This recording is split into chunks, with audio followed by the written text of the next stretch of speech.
पर अपलोडेड है। अगर वो देखना है पहले तो वो भी देख सकते हो, बिल्कुल स्पॉइलर फ्री है। हर बार डे 1 पर आते ही मैं मूवी को एक्सप्लेन कर दिया करता था, लेकिन आप में से ही कुछ कमेंटर्स हर बार ही कमेंट करते थे कि भाई 1-2 दिन तो रुक जाओ, कम से कम मूवी को ऑडियंस को देख तो लेने दो। तो आज फाइनली इस मूवी का एक्सप्लेनेशन आप सभी के लिए। 2 चीजें क्लियर कर देता हूँ, स्टोरी बहुत ज्यादा लंबी है, कैरेक्टर्स बहुत ही ज्यादा है, तो अगर ईच एंड एवरी डिटेल देने लगूंगा हर एक कैरेक्टर के बारे में, उसकी पुरानी ब्रीफ, पास्ट, हिस्ट्री, सब कुछ, तो ये वीडियो चला जाएगा मोर देन 40 मिनट। इसीलिए ओनली मेन कैरेक्टर्स के ऊपर बात होगी ताकि ये वीडियो आराम से क्रिस्प एंड क्लियर बनकर तैयार हो जाए और आप लोगों को मेन स्टोरी लाइन समझ में आ जाए। दूसरी चीज, जो सभी लोग सोच रहे थे कि इस मूवी का KGF के साथ में कोई ना कोई कनेक्शन होगा या इन दोनों के बीच में कोई स्पिन ऑफ होगा, तो ऐसा कुछ भी नहीं है। दोनों स्टोरी लाइन्स डिफरेंट है। KGF एक अलग टाइमलाइन, एक अलग वर्ल्ड, एक अलग डायमेंशन में एग्जिस्ट करती है और सलार एक बिल्कुल ही अलग स्टोरी है। So now without wasting any time चलिए आते हैं इस कहानी की मेन स्टोरी लाइन की तरफ, जिसकी शुरुआत में सीन शिफ्ट होता है खानसार नाम के शहर पे, जहां हम 2 दोस्तों को देख पाते हैं। एक का नाम है देवा, एक का नाम है वर्दा। वर्दा का फुल नेम है वरदराज मन्नार, जो कि यहाँ के किंग राज मन्नार का बेटा है। राज मन्नार की टोटल 2 वाइफ होती है। पहली वाइफ से उसको 2 बच्चे होते हैं, रुद्रा जो कि KGF मूवी में गरुड़ा भी था, और एक लड़की। वहीं सेकंड वाइफ से 2 बच्चे होते हैं अगेन, एक वर्दा और एक वर्दा का छोटा भाई। रुद्रा जो कि अपने आप को सुपीरियर मानता था,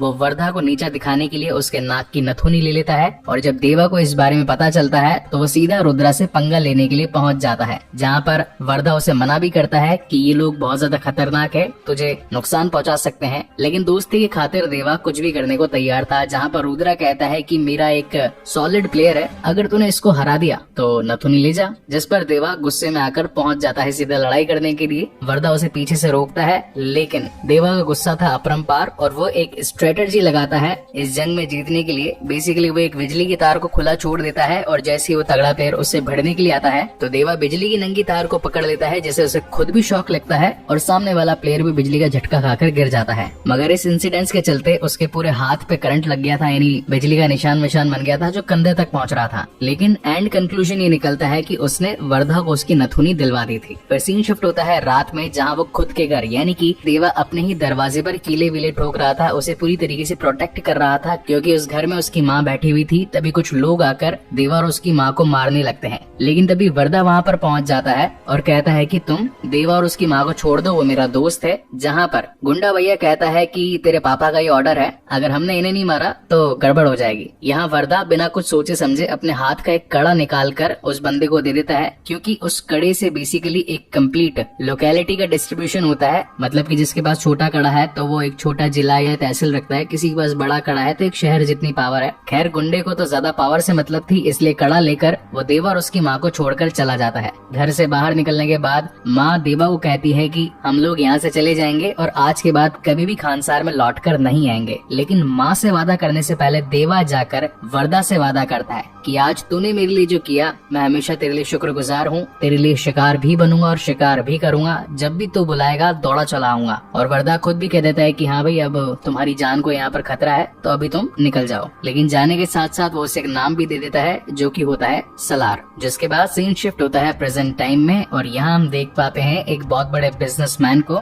जो कि खानसार के दुश्मनों से बचकर अब इंडिया के बाहर रह रहा होता है, लेकिन उसकी बेटी इंडिया चली जाती है। अब जो सारे दुश्मन उस बिजनेसमैन का वेट कर रहे थे वो नहीं मिला, उसकी बेटी मिल गई तो बल्ले बल्ले। अब जहाँ एक तरफ सारे दुश्मन बेटी को ढूंढने में लगे थे, वहीं उसके पिताजी इंडिया में अपने कॉन्टेक्ट्स को यूज करते हैं और बताते हैं कि मुझसे गलती हो गई, मेरी बेटी इंडिया पहुंच गई है, दुश्मन यानी कि खानसार के लोग उसे पकड़कर चीर फाड़ देंगे, मैं चाहता हूँ कि तुम उसे बुला लो, वही उसकी मदद कर सकता है। अब पूरी पिक्चर में उसे बुला लो, वही है जो सबकी मदद कर सकता है, वही है जो हर किसी को धो सकता है। यानी कि ऑलमोस्ट 2 घंटा यहाँ पर देवा के बारे में वो उसे यही बातें चल रही होती है। तो मैं यही 2 शब्द काटूंगा, यानी कि वो और उसे, और ये वीडियो छोटा बन जाएगा। खैर मजाक कर रहा हूँ। इंडिया में जो बिजनेसमैन का दोस्त होता है वो बताता है कि श्रुति हसन की अब रक्षा खाली एक ही शख्स कर सकती है और वो है अम्मा। अम्मा बोले तो देवा की मम्मा, लेकिन इसके लिए श्रुति को झूठ बोलना पड़ेगा कि मैं एक इंग्लिश टीचर हूँ। इस प्लेस का नाम होता है तिनसुकिया, जहाँ पर सलार की mummy being a Hindi teacher बच्चों को पढ़ाने का काम करती थी, बहुत ही ज्यादा स्ट्रिक्ट होती है। और श्रुति को ये झूठ बोलना था कि मैं इंग्लिश टीचर बनकर गाँव के बच्चों को अच्छी एजुकेशन देना चाहती हूँ, तो मुझे आपके अंडर जॉब वगैरह दिलवा दो, मैं बच्चों को पढ़ा दूंगी। आंटी जी मना कर देती है कि तू नहीं टिक पाएगी, बच्चे बहुत हरामी है। लेकिन श्रुति कहती है कि आजमा कर तो देख लो, 3 3-4 दिन में अगर नहीं बने तो मेरे को भगा देना। और बेसिकली उसे 3-4 दिनों का वक्त ही चाहिए था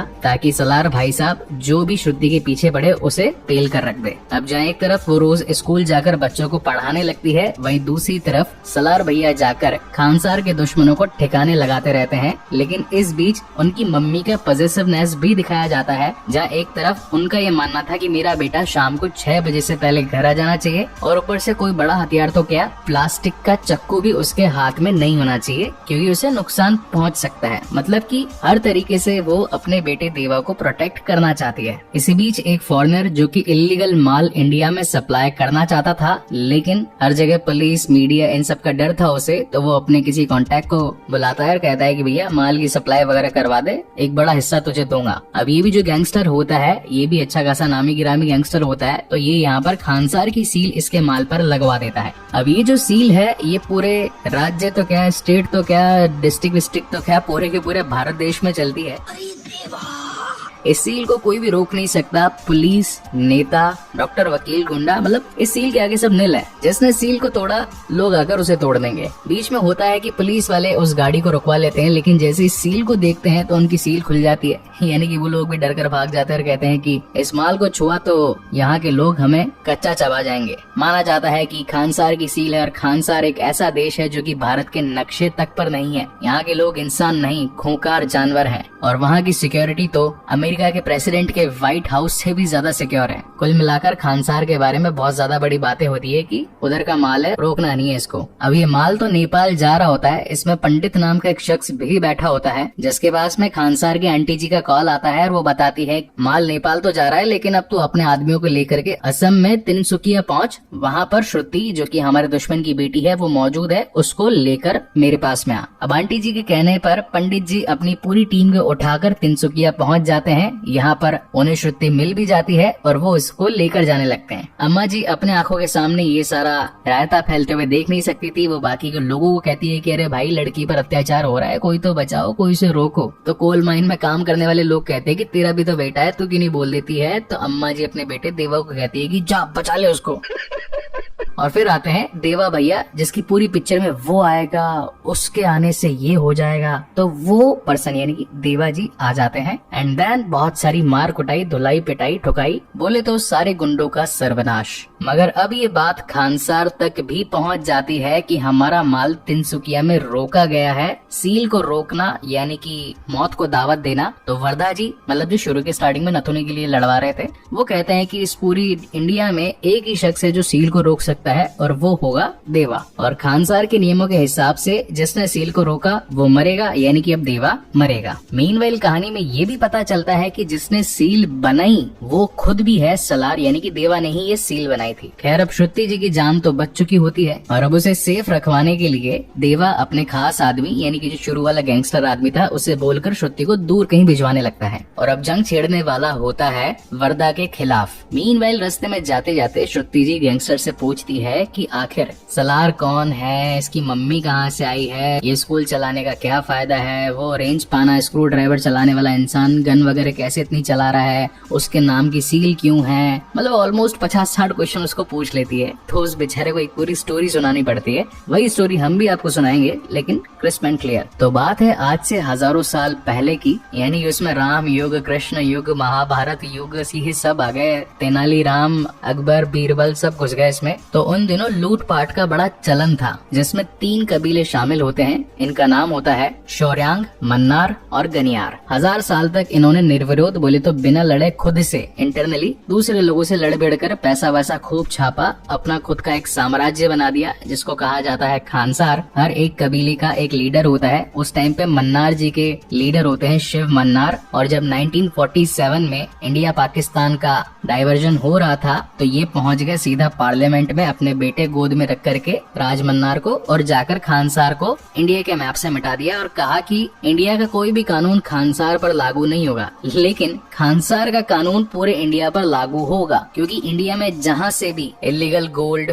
डायमंड, वेपन्स, ड्रग्स, कोकीन, रोकड़ा, जो भी मालपानी आएगा खानसार का, उसमें कुछ 30-40% का कट होगा। अब धीरे धीरे करके समय आगे बढ़ता गया, शिव मन्नार की हालत खराब होती गई। तो अब लॉजिकली तो अगर वो मर जाते हैं, यानी कि मन्नार कबीले के बाद में शौर्यांग कबीले के लीडर की बारी आनी चाहिए सब पर रूल करने के लिए, लेकिन उनका बेटा राज मन्नार ये नहीं चाहता था। इसलिए यहाँ पर वो एक बहुत बड़ा गेम खेलता है। गनियारों को तो छोड़ देता है, शौर्यांग वाले पूरे कबीले के हर एक शख्स को मरवा देता है और फिर खानसार में बड़ी बड़ी दीवारें खड़ी करवा देता है। हाईटेक सिक्योरिटी यहाँ पर मंगवा लेता है ताकि कोई मेन लीडर बन ही नहीं सके, और उसके बाद कुछ रूल्स एंड रेगुलेशंस सभी पर लागू कर देता है। अब इसे थोड़ा ध्यान से सुनना, क्योंकि मूवी का यही सबसे कंफ्यूजिंग पार्ट है जिसे हम एक्सप्लेन कर देते हैं। राज मन्नार ने अपने पूरे राज्य को 101 शहरों में डिवाइड कर दिया होता है और हर एक शहर का एक लीडर भी तैनात कर दिया जाता है। अब ये जितने भी लीडर है यानी कि 101, इन्हें भी 3 पार्ट्स में डिवाइड कर दिया जाता है। नंबर 1 पर होते हैं कपार, सेकंड नंबर पर होते हैं सरदार और फिर थर्ड नंबर पर आता है कर्ता। 61 कपार ये होते हैं थर्ड नंबर पर, तो इनके पास में खाली 1 वोट की ताकत होती है। 8 होते हैं सरदार जिनके पास में 3 वोट की ताकत होती है और एक होता है कर्ता जिसके पास में 15 वोट की ताकत होती है। तो यानी कि 61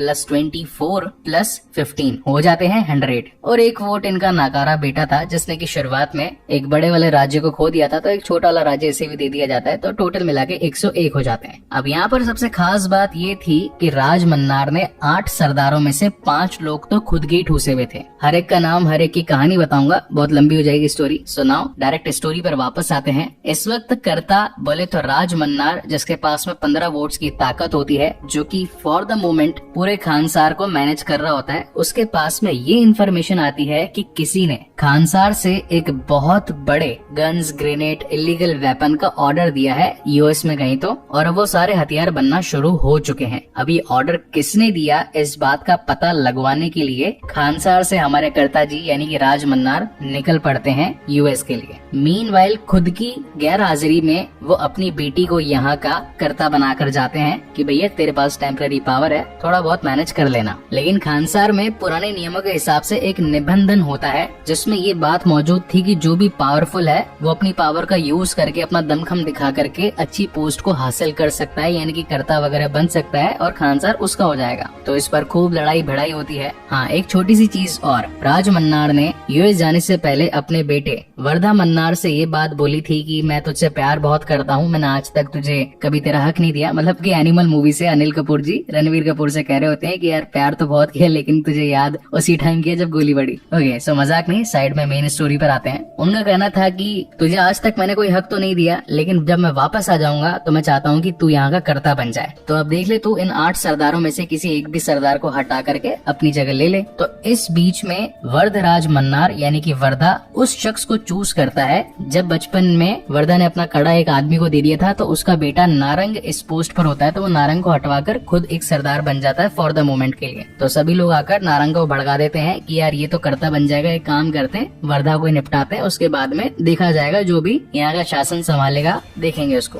तो पूरे खानसार में मार कुटाई स्टार्ट हो जाती है। लेकिन इस वक्त टेम्पररी पावर होती है राज मन्नार की बेटी के पास में, तो वो एक कानून यहाँ पर लगा देती है जिसे कहते हैं सीज फायर। सीज फायर का मतलब होता है कि गोली बारी, मार कटाई, छूरा छपाटा कुछ नहीं होगा, कोई लड़ाई नहीं करेगा। मगर उसी का भाई रुद्रा मन्नार ये कह देता है कि खानसार की किताब में लिखा हुआ है कि कर्ता डायरेक्ट कोई डिसीजन नहीं ले सकता, सभी सी लेवल मेंबर्स की वोटिंग होगी। सी लेवल मतलब जो कि कंपनी के सीईओ, सीटीओ, सीएमओ होते हैं, तो यहाँ पर ये आप इनको मान सकते हो। अब ये वोटिंग होने वाली थी 9 दिनों के बाद में, जहाँ पर ये बात क्लियर होगी कि सीज फायर रखी जाए कि हटाई जाए। अगर सीज फायर लगी रहती है वोटिंग में जीतने पर, यानी कि अब कोई किसी से मार कटाई नहीं करेगा, नॉर्मलाइज शासन होगा। और अगर हटा दी जाती है वोटिंग में ये बात लागू हो जाती है, तो हर जगह मार धड़ाई होगी। जो भी अपने किसी को भी दुश्मन वगैरह मानते हैं, सारे के सारे लोग मार दिए जाएंगे। तो इस चक्कर में ये जो 8 सरदार होते हैं, ये अपनी अपनी टीम को बिल्डअप करने के लिए दूसरे देशों से एक एक टीम बुलवा लेते हैं। किसी की रशिया से आती है, किसी की जापान से आती है, किसी की यूएस से आती है। तो यहाँ पर वर्धा का छोटा भाई उससे कहता है कि भैया अपन भी फाइट के इन बिटवीन ही है,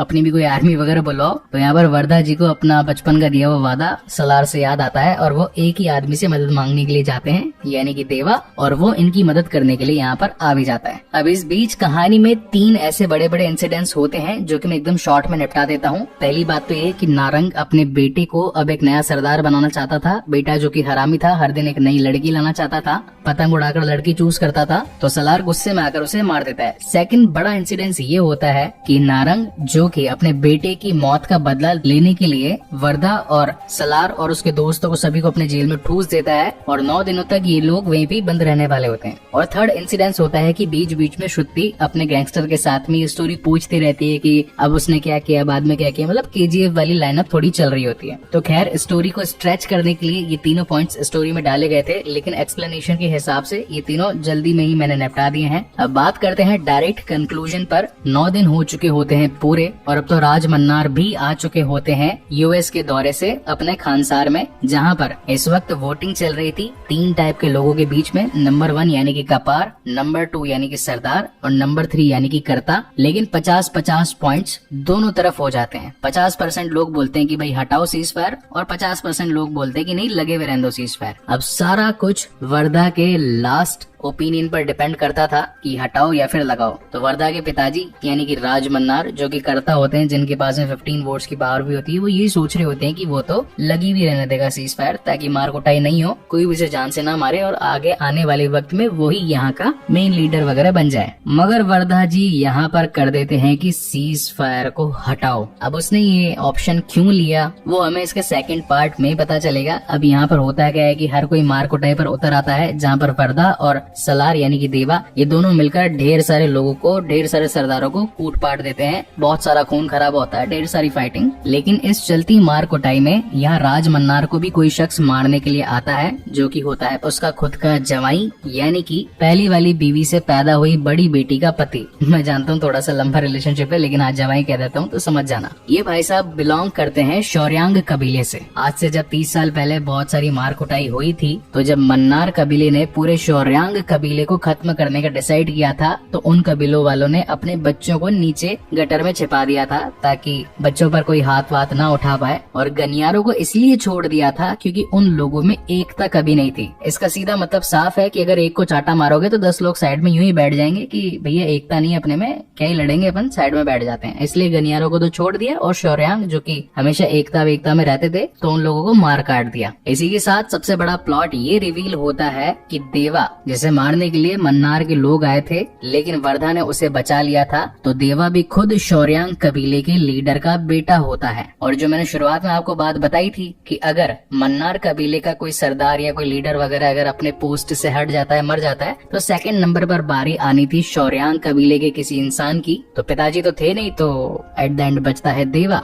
और इसी तगड़े सस्पेंस के साथ ये वाला फर्स्ट पार्ट यानी कि सलार द सीज फायर खत्म होता है। अब यहाँ से बाकी की जो स्टोरी है वो इसके सेकंड चैप्टर में रिवील होगी, जिसका नाम है सलार पार्ट 2 यानी कि शौर्यांगा परवाम। उसमें ये पता चलेगा कि श्रुति को बचा लेने के बाद में क्या मतलब जो सील तोड़ी गई है, तो खानसार के लोग उसके पीछे पड़ेंगे कि नहीं पड़ेंगे। दूसरी चीज, अगर देवा ही शौर्यांगा से बिलोंग करता था तो और भी जो लोग हैं अब उसके पीछे पड़ेंगे, मारेंगे उसको, उसका राज्य हथियाने की कोशिश करेंगे। इस सील का एक्चुअल मतलब भी मालूम चलेगा कि भैया ये बनवाई क्यों गई थी। तो स्टोरी में अभी बहुत कुछ है जो कि दिखाना बाकी है। जैसे कि बाहुबली को डिवाइड कर दिया गया था, KGF को डिवाइड कर दिया गया था, तो यहाँ पर सलार को भी 2 पार्ट्स में डिवाइड कर दिया गया है। First part was good to watch. मैं पर्सनली कहूंगा कि अगर आप अपने फ्रेंड्स के साथ देखना चाहते हो तो डेफिनेटली आप जा सकते हो। स्टोरी काफी लंबी है, काफी घुमाव फिराव, उसको थोड़ा ग्रैंड स्केल पर दिखाने की कोशिश की गई है। कलर ग्रेडिंग डार्क रखी गई थी, इसलिए अंधेरे वाले शॉट्स ज्यादा ठीक से दिखेंगे नहीं। मोबाइल की ब्राइटनेस फुल करके देख लेना। तो ये था मेरी तरफ से सलार का एक्सप्लेनेशन, जो कि आप काफी टाइम से डिमांड कर रहे थे। आई होप कि ये वीडियो आपको पसंद आया हो। अगर आया है तो प्लीज इस वीडियो को लाइक कमेंट शेयर जरूर कीजिएगा, और अगर पहली बार इस चैनल पर आए हैं तो इसे सब्सक्राइब जरूर कीजिएगा। हाल ही में जितनी भी लेटेस्ट रिलीज मूवी हुई है हमने उनका रिव्यू प्लस एक्सप्लेनेशन दोनों ही कर दिया है। कुछ दिन पहले डंकी का किया था, आज सलार का आ चुका है, और अब DC की जो और भी मूवीज है जैसे कि फ्लैश, ब्लू बीटल, इसी के साथ लेटेस्ट रिलीज्ड एक्वामैन 2, वो सब भी आनी बाकी है। So don't forget to subscribe. आगे हम और भी अच्छी और बेहतरीन मूवीज आप लोगों के लिए लाते रहेंगे। सो तब तक के लिए कीप वॉचिंग।